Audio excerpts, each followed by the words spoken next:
할렐루야. 예, 이제 무더위도 한풀 꺾였죠. 예, 아무리 덥다 그래도 시간 가면은 그냥 꺾입니다. 가을이 또 몰아내고 있습니다. 우리 인생도 마찬가지입니다. 아무리 힘들어도 반드시 끝은 있고 새로운 일들은 시작됩니다. 하나님께서 그 과정을 통해 만드시고 그렇게 해갑니다. 어저께인가 우리 김우영 집사님 대화 나누는데 이 더운데 벼 알맹이는 꽉꽉 차간다고 그럽니다. 얼마나 덥고 힘들겠습니까? 근데 그 덥고 힘든 걸 통해서 벼 알갱이가 꽉꽉 차가듯이 우리가 힘들면 힘들수록 오히려 하나님의 은혜가 더 강하게 임하는 줄 믿으시기 바랍니다. 아멘. 자, 얼마 전에 제가 예배 시간에 휴대폰에 대해서 이렇게 말씀을 좀 드렸는데 많이 좋아졌습니다. 자, 오늘도 좀 또 다른 걸 한번 다뤄보기 원합니다. 설교 중에 조시는 분들이 가끔 있습니다. 특별히 오후 예배 시간 때 밥 먹고 나면 나른하고 또 날씨가 더우니까 에어컨 틀어놔도 조금 막 부득지근하면 졸음이 옵니다. 자, 그럼 이 조는 것에 대해서 한번 제가 좀 자료를 찾아봤습니다. 그러니까 다른 분들도 다른 설교자들도 많이 고민을 하신 흔적이 있더라고요. 특별히 로이드 존스 목사님은 이렇게 말씀하셨습니다. 설교가 시작될 때부터 자면 설교 듣는 당신 책임이지만 설교 중에 자면 내 책임이다. 설교자 책임이다. 라는 말입니다. 일리는 있는 것 같은데 또 꼭 그렇지는 않은 것 같습니다. 자, 그런데 이유야 어찌 되어졌든 간에 설교 시간에 내가 들어야 될 말씀이 있는데 졸게 되어지면 어떻게 됩니까? 못 듣게 되어지죠. 이건 그냥 단순히 내가 라디오 어떤 기사 하나 못 듣는 거하고는 차원이 다르지 않습니까? 지금 이때에 선포되어진 하나님 말씀을 내가 졸음을 통해서 못 듣게 되어지면 그 선언은 누구에게 돌아옵니까? 내게 돌아오는 겁니다. 내게. 그리고 지금 우리 주일 오전 예배 시간 때 예수님의 산상설교를 쭉 지금 다뤄보고 있죠. 여러분 지금까지 수십 년 신앙생활 하셨는데 이 산상설교를 이렇게 하나도 안 빠지고 들어보신 적 있으신 분 손 한번 들어보십시오. 부분적으로는 들어봤지만 이걸 전체적으로 이렇게 살펴본 적은 아마 여러분 없을 겁니다. 설교자인 저도 없습니다. 이번이 처음입니다. 저도 설교자이기 이전에 말씀을 듣는 성도의 한 사람으로 지금까지 신앙생활을 하면서 산상수훈을 이렇게 처음부터 끝까지 하나도 안 빠지고 자세하게 설교를 들어본 기억이 없습니다. 그리고 저는 여러분들은 지금 앉아서 20-30분 딱 듣고 끝나지만 저는 이 한 편의 설교를 준비하기 위해서 주석서 외에 산상수훈 여러 권을 읽습니다. 권선수 목사님 산상수훈, 그리고 로이드 존스 목사님, 존 스토튼 목사님, 그리고 아드 핑크 목사님의 산상수훈을 대충 안 읽습니다. 정독합니다. 내가 빠뜨리는 거 없을까? 더 이렇게 더 깊은 통찰력의 말씀은 없는가 해서 정독을 해서 지금 모아진 걸 여러분은 30분 만에 듣고 있는 겁니다. 그리고 제가 오늘 이 마태복음 5장 33절에서 37절 말씀을 여러분들에게 전했지요. 언제 또 이 본문을 또 다룰 기회가 있을까요? 아마 특별한 경우가 아니고서는 이 말씀을 제가 여러분들에게 다시 전할 기회는 없을 것입니다. 그러면 이 시간 졸아서 내가 이 말씀을 못 들으면요, 여러분 영영 못 듣는 겁니다. 주님 앞에 갔을 때 너 왜 그랬어? 주님 내가 못 들었는데요. 아니야, 내 그때 전했어. 내 종을 통해 말했어. 근데 너는 졸았어. 그럼 누구 책임입니까? 졸아서 못 들은 내 책임인 것입니다.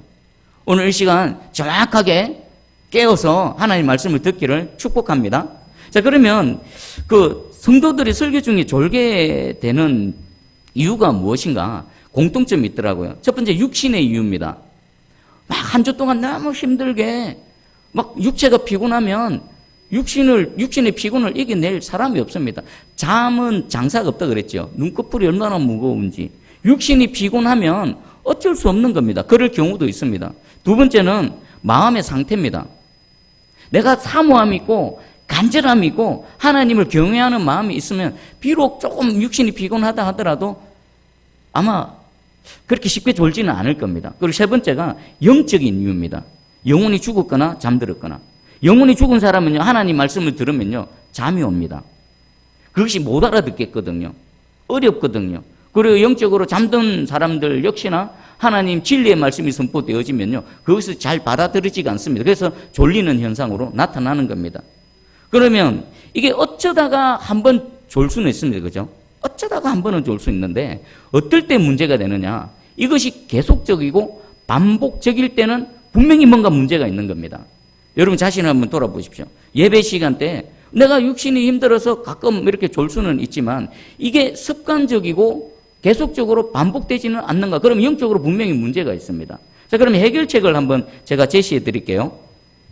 육신적으로 피곤한 거는 어떻게 극복하면 될까요? 그 전날 준비를 하는 겁니다. 예배는 오늘 예배 드리지만 우리는 예배 전날부터 예배를 준비해야 됩니다. TV 보던 거 끄고 좀 일찍 잠드는 겁니다. 하나님께 예배 드리기에 최고의 영육간의 컨디션을 유지하기 위해서 나름대로 자신의 시간과 몸과 모든 것들을 관리하셔야만 되는 겁니다. 그 밤 늦게까지 뭘 하다가 주일 아침에 와서 졸릴 수밖에 없지요. 그리고 두 번째는 우리 하나님의 은혜를 더욱 사모해야 됩니다. 갈망해야 됩니다. 마치 어떤 심정이냐면 물에 빠진 사람이 이 지푸라기를 잡는 그 심정으로 하나님의 말씀을 받아야 된다는 겁니다. 여러분, 하나님 아니고 여러분 살아갈 수 있는 힘과 능력, 어디 뭐 백그라운드 있으십니까? 내 힘으로 내 능력으로 여러분 살아가실 자신이 있으십니까? 그렇다면 마음껏 조십시오. 저는 아닙니다. 저는 하나님 아니면 아무것도 아닙니다. 하나님이 안 도와주시면 아무것도 안 되고요. 하나님이 나를 이끌어 주시지 않으시면 나는 그냥 죽는 존재입니다.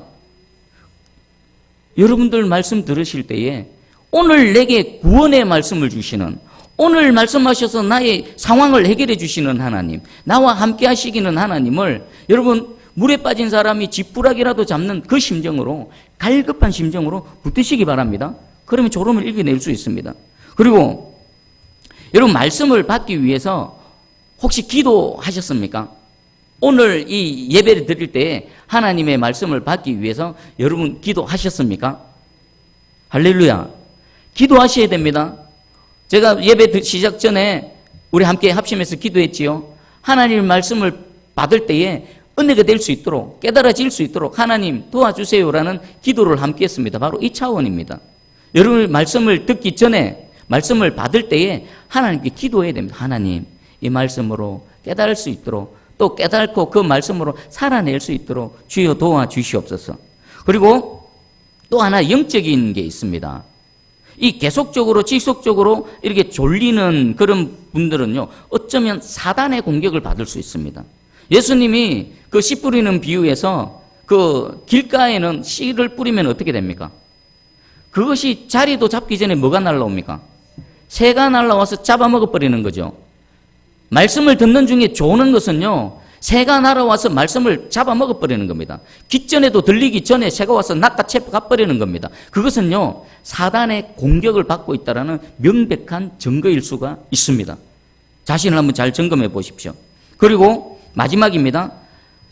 목회자를 통해서 하나님의 말씀을 받습니다. 하지만 목회자는 스피커요, 마이크요, 도구일 뿐입니다. 배후에서 말씀하시는, 실제로 말씀하시는 분은 누구십니까?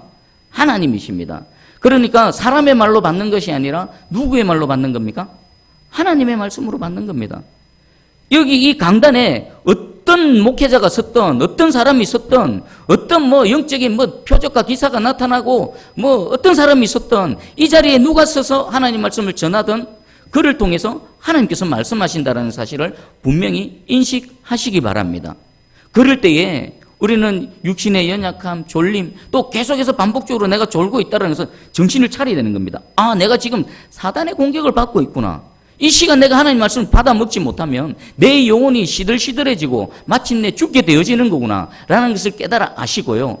이 몇 가지 제가 짧게 정상과 또 극복하는 방법을 여러분들이 알려드렸는데, 나는 지금 어디에 있는가, 그리고 어떻게 하면은 해결할 수 있는가, 여러분 각자 판단하셔서 이 말씀이 여러분들에게 은혜가 되고 생명이 되고 능력이 되는 은혜가 있기를 주님의 이름으로 축복합니다.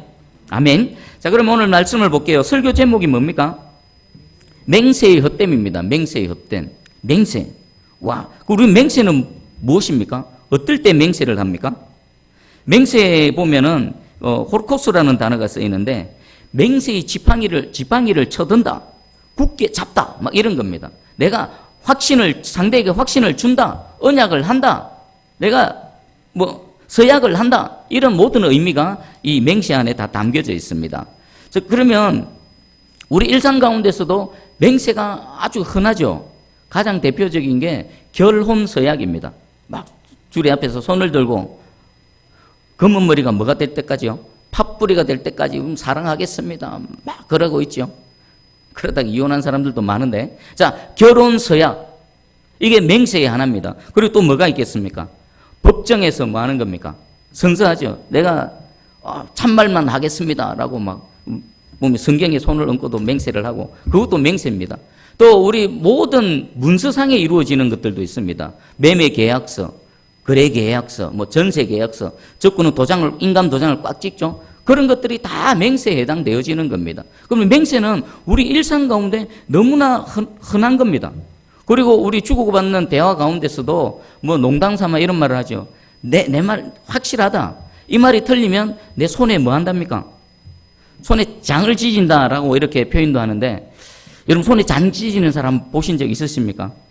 한 번도 못 봤죠? 자, 근데 이것은 지금 제가 말씀드리는 맹세, 이것은 우리 가운데 너무나 일상적이고 통용되어지는 일이라는 겁니다. 그런데 맹세의 헛됨, 예수님은 맹세를 사용하지 말라라고 말씀하십니다. 왜 그럴까요? 그리고 예수님은 이렇게 말씀하시는 예수님의 참 의도는 뭘까요? 오늘 그것을 깨닫기를 원합니다. 자, 우리 33절하고 34절을 한번 읽어보겠습니다. 시작. 또 옛사람이 말한 바 헛 맹세를 하지 말고 네 맹세한 것을 주께 지키라 하였다는 것을 너희가 들었으나 나는 너희에게 이르노니 도무지 맹세하지 말지니 하늘로도 하지 말라. 이는 하나님의 보좌이며. 아멘. 옛사람에게 말한 바, 그러니까 지금 예수님이 똑같은 패턴으로 계속 말씀하시죠. 옛사람의 말한 바 너희는 이렇게 들었다. 그러나 나는 이렇게 말한다 라는 동일한 패턴으로 말하는데, 맹세에 대해서 헛맹세를 하지 말라. 내 맹세한 것을 주께 지키라.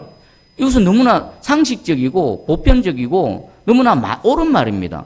헛맹세가 뭐냐면요, 맹세를 어기는 거죠. 빈 맹세, 아무런 알맹이가 없는 맹세, 그냥 헛말을 하는 겁니다. 지킬 마음도 없으면서 그냥 내뱉는 그런 맹세, 그런 맹세는 하지 말라라는 것입니다. 그리고 두 번째가 내 맹세한 것을 주께 지키라. 맹세한 것은 반드시 지키라. 너무나 당연한 말씀 아닙니까?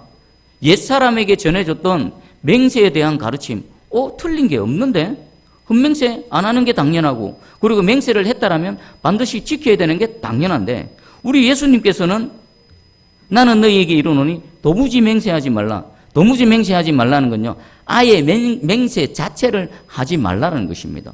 와, 그러면 우리 일상에 하는 모든 맹세 하지 말아야 되는가? 자, 아예 맹세를 하지 말라고 하신 예수님의 이유가 있습니다. 지금 맹세에 관련된 이 계명은 10계명 중에 어디에 해당될까요? 몇 번째 계명에 해당되겠습니까? 맹세에 관련된 제3계명이지요. 여호와 이름을 망령되이 부르지 말라. 여호와 이름 망령되이 일컫지 말라. 그러니까 이 말은 여호와의 이름으로 함부로 뭔가를 맹세하지 말라라는 그런 의미가 되어집니다. 그러니까 이 말씀은요, 하나님 맹세를 잘못하게 되면 누구의 이름에 먹칠이 되어지는 겁니까? 여호와의 이름에 먹칠이 되어지는 겁니다. 그런 의미에서 맹세는 함부로 남용하거나 남발할 것이 못 되는 겁니다. 잘못 맹세하게 되면 그냥 당사자와 나와의 문제만이 아니라 누구에까지 영향을 미칩니까? 여호와의 영광에까지 영향을 미치기 때문에 맹세를 할 때는 신중하고 또 신중하라는 의미가 이 안에 담겨져 있는 겁니다. 그리고 자, 그러면 예수님께서 왜 맹세를 하지 말라고 하셨는가 하면, 당시의 유대인들, 특별히 바리새인과 서기관들이 맹세에 대해서 잘못된 생각을 갖고 있었습니다. 그리고 잘못된 가르침을 가르치고 있었기 때문에 그것을 바로잡아 주시기 위해서 말씀하시는데, 첫 번째가 뭐냐면, 늘상 그랬던 것처럼 이들은 그 말씀하시는 말씀의 의미, 동기, 그 근본적인 목적보다도 문자에 집착했던 것입니다. 자, 그러면 이들은 어떻게 말했을까요? 어떻게 집착을 했을까요? 제3계명 여호와 이름을 망령되이 부르지 말라라는 이 계명에 집착해서 맹세를 할 때에 여호와의 이름만 안 들어가면 괜찮다는 것입니다. 여호와의 이름만 안 들어가면 여호와 이름 안 들어가고 맹세하면은 괜찮고 여호와 이름을 넣어서 맹세하면은 그것은 죄가 된다라고 그렇게 생각했던 겁니다. 그러면 이 맹세에 관련된 하나님의 의도는 뭡니까?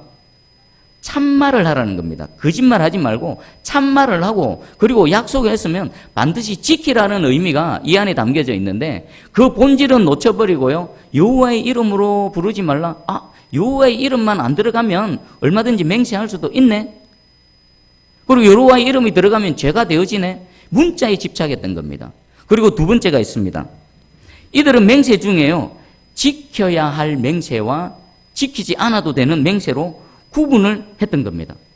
여러분 질문 드리겠습니다. 여러분 맹세 중에서 지켜야 될 맹세, 지키지 않아도 되는 맹세 있습니까? 없습니다. 맹세를 했다라면 반드시 어떻게 됩니까? 반드시 지켜야 됩니다.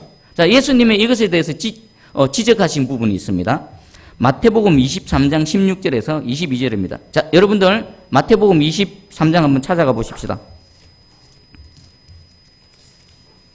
23장 16절에서 22절입니다. 신약 성경 40쪽입니다. 39절이네요. 39절. 16절에서 22절까지.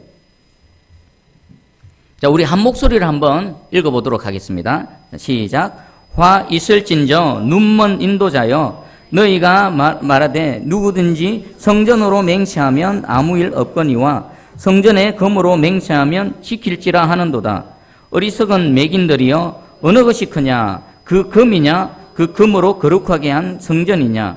너희가 또 이르되 누구든지 제단으로 맹세하면 아무 일 없거니와 그 위에 있는 예물로 맹세하면 지킬지라 하는도다. 맹인들이여 어느 것이 크냐? 그 예물이냐? 그 예물을 거룩하게 하는 제단이냐?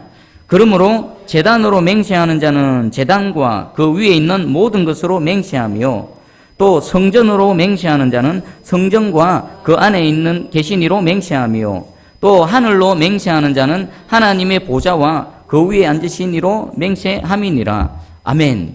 지금 맹세를 하는 데 있어서 그 맹세의 어떤 근거, 내가 이것으로 맹세한다. 성전이 있고 성전에 금이 있고 제단이 있고 제단에 예물이 있습니다. 근데 이 바리새인 서기관들은 어떻게 가르쳤습니까? 성전으로 하면은 괜찮다. 근데 성전에 금으로 맹세를 하면 반드시 지키라고 말합니다. 그리고 제단으로 맹세하면 그냥 대수롭지 않게 여깁니다. 근데 제단에 예물로 맹세를 하면 반드시 지켜라고 말합니다. 거기에 대해서 예수님 지적합니다. 너희가 맹세를 할 때 이걸로 맹세를 하면 그냥 아무렇지도 않게 넘기고 이것으로 어떤 특정한 걸로 맹세를 하면 반드시 지키라고 하는데 너희는 생각이 틀렸다. 제단으로 하든 제단의 예물로 하든 성전으로 하든 제단의 예물로 하든 성전의 금으로 하든 다 어떻게 하라는 겁니까? 반드시 지키라고 예수님은 말씀하고 계신다는 것입니다. 그러면 이 말씀의 핵심은 뭡니까? 맹세를 했다면 반드시 지켜라라는 것입니다. 당시에는요, 이렇듯 맹세가 남발되어졌다는 것입니다. 맹세가 남발되어졌고, 그리고 맹세가 남발되어진 만큼 맹세에 대해서 잘 지켜지지 않았다라는 것입니다. 예수님이 그것을 지적하고 계시죠. 자, 그럼 이것을 지적하시면서 예수님은 아예 맹세를 하지 마라. 도무지 맹세를 하지 말라고 말씀하셨는데, 정말 그럼 우리는 어떤 맹세도 하면 안 될까요? 그렇지는 않습니다. 우리 보면 퀘이크 교도는 이렇습니다. 이들은요, 이 말씀을 문자 그대로 받아들입니다. 그래서 어떤 맹세도 안 합니다. 심지어는 법정의 정인으로 불려갈 때 법정의 정인으로 서기를 완강하게 절대적으로 거부합니다. 왜? 이 말씀을 지키기 위해서. 우리는 어떤 맹세도 할 수 없습니다. 하나님께서 어떤 맹세도 하지 말라고 하셨습니다. 해서 어떤 맹세도 하지 않습니다. 그럼 그게 옳을까요? 잘못된 해석인 것입니다. 그러면 우리 하나님께서도 맹세를 하셨죠. 우리 에스겔서 보니까 심지어는 하나님이 내 목숨을 걸고 라고 말씀하십니다. 여호와의 이름, 내가 나의 권위를 두고 나의 이름을 두고 맹세한다. 그리고 성경에 수많은 성경의 사람들도 맹세했죠. 아브라함, 그 아들 이삭의 아내를 구할 때 다메섹 엘리에셀 종을 두고 맹세했지 않습니까? 네 내 아들의 아내를 구해와라. 반드시 그 땅에 여인을 아내로 삼아야 된다. 그렇게 언약을 맺었고 수많은 언약과 요나단과 다윗의 언약이 있고 그럼 그것들은 다 뭡니까? 예수님은 언약 그 맹세 자체를 금하신 것이 아니라 유대인들과 같은 잘못된 생각, 잘못된 해석에 그런 맹세를 금하셨다는 것입니다. 우리 34절하고 35절을 한번 읽어보겠습니다. 34절, 35절 다시 원래대로 갑니다. 마태복음 5장 34절, 35절 시작. 나는 너희에게 이르노니 도무지 맹세하지 말지니 하늘로도 하지 말라 이는 하나님의 보좌이며 땅으로도 하지 말라 이는 하나님의 발등상이며 예루살렘으로도 하지 말라 이는 큰 임금의 성임이요. 아멘. 여기 보면 하늘이 나오고 땅이 나오고 예루살렘이 나옵니다. 이 하늘과 땅 예루살렘을 왜 예수님께서 예를 드셨을까요? 하늘로 맹세하는 거, 땅으로 맹세하는 거, 또 예루살렘으로 맹세하는 거. 여기에는 여호와의 이름이 안 들어갑니다. 그 여호와의 이름이 안 들어가면서도 나름대로 권위가 있습니다. 하늘로 맹세한다. 내가 하늘을 두고 맹세한다. 내가 온 땅을 두고 맹세한다. 저 거룩한 성 예루살렘 성을 두고 맹세한다. 자기가 맹세하는 맹세의 내용에 대해서 권위를 부여하고는 싶고 또 여호와의 이름을 넣는 것은 피해가는 아주 효과적인 이 대상이 하늘이요 땅이요 그리고 예루살렘이라는 것입니다. 거기에 대해서 너희는 여호와의 이름이 안 들어가는 하늘로 맹세하고 있지. 여호와의 이름이 안 들어가는 땅과 예루살렘으로 맹세하고 있지. 그 안에는 여호와의 이름이 포함되어져 있다라고 말씀하시는 겁니다. 왜 그렇습니까? 하늘은 뭐라고요? 하나님의 보좌다. 땅은 하나님의 발등상이다. 예루살렘은 하나님의 그 큰 임금의 성이다. 그들은 여호와가 관련 없는 줄 알고 하늘로 맹세했고 땅으로 맹세했고 예루살렘으로 맹세했는데 예수님의 가르침을 통해 보니까 그 안에는 누구가 포함되어 있는 겁니까? 하나님도 포함되어 있는 겁니다. 여러분 온 세상에 하나님이 없는 영역이 있을까요? 모든 것에는 하나님이 다 포함되어져 있습니다. 그들은 여호와의 이름을 피해서 자신의 그 맹세의 권위를 주기 위해 하늘, 땅, 예루살렘을 덜 먹였지만 그들은 놓쳐버린 게 있습니다. 그 안에 하나님이 계시다는 것입니다. 자, 이 부분을 윌리엄 버클레이는 이렇게 설명을 했습니다. 하나님은 자신의 이름으로 되는 말도 들으시지만 모든 말을 들으신다. 하나님을 개입시키지 않는 말은 없다. 모든 약속은 다 하나님 앞에서 한 것이므로 다 거룩한 약속이다. 지금 무엇을 말합니까? 모든 맹세는 그것이 여호와의 이름이 들어갔든 안 들어갔든 하나님이 들으신다는 것입니다. 그리고 하나님이 그 속에서 개입하고 계시다는 겁니다. 그 맹세에는요, 세 주체가 있습니다. 맹세의 당사자 두 주체가 있고 또 하나 보이지 않으신 누가 계십니까? 여호와 하나님이 그것을 듣고 계시다라는 것입니다. 그러면 맹세를 했다라면 반드시 뭘 하라는 것입니까? 맹세를 지켜야 된다는 것입니다. 누구와 어떤 맹세를 했든 그것은 하나님이 들으시기 때문에 그것을 여호와의 이름을 넣고 맹세를 했던 여호와의 이름을 빼고 맹세를 했던 그것은 하나님 앞에서 반드시 지켜야 될 그 무엇이라는 것입니다. 자, 그리고 예수님은 36절에 우리가 어떤 존재인지를 정확하게 말씀하십니다. 36절 한번 읽어봅니다. 시작. 네 머리로다 하지 말라. 이는 내가 한 트럭도 희고 검게 할 수 없음이라. 아멘. 우리는 맹세할 때 어떻게 맹세합니까? 두 주먹 불 끈지고 반드시 그렇게 된다. 내가 반드시 지킬 것이다. 야, 오늘 100만 원 빌려도 다음 주에 반드시 갚아줄게. 내가 하늘로 맹세한다. 내가 우리 아버지 이름을 걸고 맹세한다. 우리 자식의 이름을 걸고 맹세한다. 호언장담하지요. 근데 예수님 말씀하십니다. 너희는 호언장담하지 말라는 겁니다. 왜요? 호언장담할 그런 존재가 아니라는 겁니다. 네 자신을 알아라는 겁니다.